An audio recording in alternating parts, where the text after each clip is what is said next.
నమస్తే అండి. ఈ మునగాకులో ఎన్నో ఔషధ గుణాలు ఉన్నాయి. మనం డైరెక్ట్గా మునగాకు తినాలంటే చాలా కష్టం.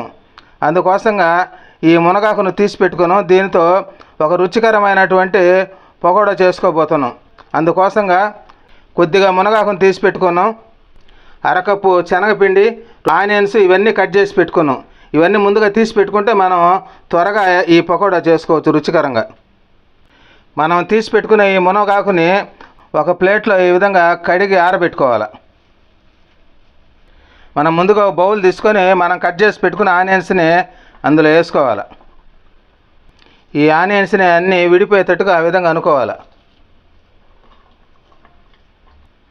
ఇందులో మనం తీసి పెట్టుకున్న అరకప్పు శనగపిండిని వేసుకోవాలి. 2 స్పూన్ల బియ్య పిండిని, రుచికి సరిపడినంత సాల్ట్, చిన్న ముక్కలుగా తరిగి పెట్టుకున్న పచ్చిమిర్చి, కొన్ని కరివేపాకు, 1/2 టీ స్పూన్ ధనియాల పొడి, 1/2 టీ స్పూన్ జీలకర్ర పొడి, 1 స్పూను కారం, కొద్దిగా పసుపు, కొంచెం మిరియాల పొడి, 1 స్పూన్ అల్లం వెల్లుల్లి పేస్ట్. ఇవన్నీ ఆనియన్స్ ఇవన్నీ బాగా కలిసేటట్టు కలుపుకోవాలి. బాగా మిక్స్ చేసుకోవాలి. ముందుగా ఈ ఆనియన్స్ ఇవన్నీ కలుపుకోవాలి. ముందుగా కాకుండా మునగాకు కానీ ముందు కలిపితే చేదు వస్తుంది. అందుకోసంగా ముందు ఇవన్నీ కలుపుకొని తర్వాత మునగాకును యాడ్ చేసుకోవాలి.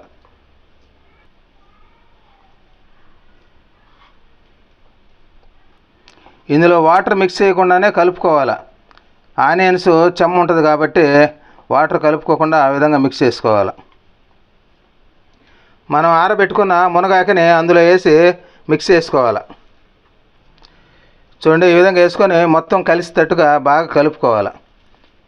ఈ శనగపిండి, ఆనియన్స్, మునగాకు అంతా బాగా మిక్స్ కావాలి. చూడండి, అన్నీ కలిసేటట్టుగా ఈ విధంగా మిక్స్ చేసుకోవాలి. ఈ ఆనియన్స్ కలిపినందువల్ల చెమ్మగా కానీ ఉంటే కొద్దిగా శనగపిండి యాడ్ చేసుకోవాలంటే మనకు క్రిస్పీగా వస్తాయి ఈ పకోడాలు.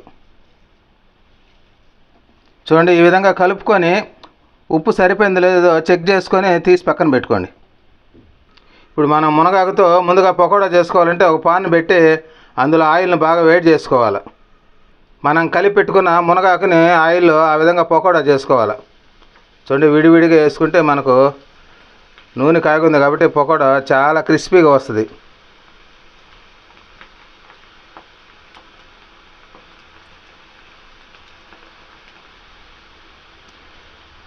మునగాకు చాలా ఆరోగ్యకరమైనటువంటిది. ప్రతి ఒక్కరూ మీరు తినగలిగిన దాంతో ఈ విధంగా చేసుకొని తినగలిగితే చాలా ఆరోగ్యకరం. పెద్ద మంట కాకుండా మీడియం మంట పైన వీటిని వేయించుకుంటే చాలా క్రిస్పీగా వస్తాయి ఈ పకోడా. కంటి చూపు తగ్గిన పిల్లలకి ఈ మునగాకుతో ఈ విధంగా పకోడా క్రిస్పీగా చేసి పెడితే పిల్లలు చాలా ఇష్టంగా తింటారు. మాడిపోకుండా ఆ విధంగా తిప్పుతూ ఉండాలి వాటిని.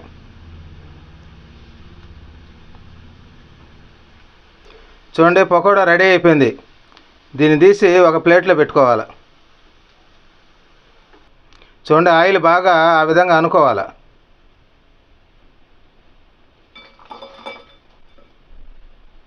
చూడండి, చాలా కలర్ఫుల్గా వస్తాయి, చాలా క్రిస్పీగా కూడా ఉంటాయి.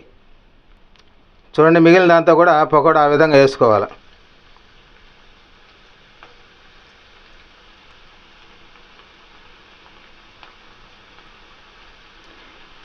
చాలా మందిలో ఎముకలు బోలుగా ఉంటాయి, చాలా వీక్గా ఉంటాయి. అలాంటి వాళ్లకు ఈ మునగాకుతో ఈ విధంగా చేసుకొని తినగలిగితే ఎముకలు చాలా బలంగా అవుతాయి, శక్తినిస్తాయి బాగా ఎముకలకి.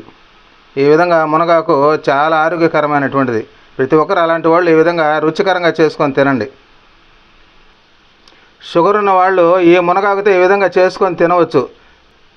అప్పుడప్పుడు మునగాకును మనం ఏదో ఒక రూపంలో తినగలిగితే చాలా ఆరోగ్యాన్ని ఇచ్చేటి కాబట్టి ప్రతి ఒక్కరు ఈ విధంగా చేసుకోండి. ప్రతి ఒక్కటి మీకు ఈ విధంగా తెలియజేస్తుంటే ఆరోగ్యకరమైనవి. నచ్చితే సబ్స్క్రైబ్ చేయండి, లైక్ చేయండి. చూడండి, మునగాకుతో పకోడా రెడీ అయిపోయింది.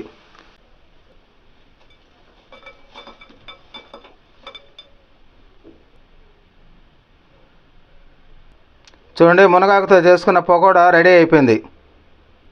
ప్రతి ఒక్కరూ ఈ విధంగా మునగాకుతో అనేక రకాల వంటకాలు చేసుకోవచ్చు.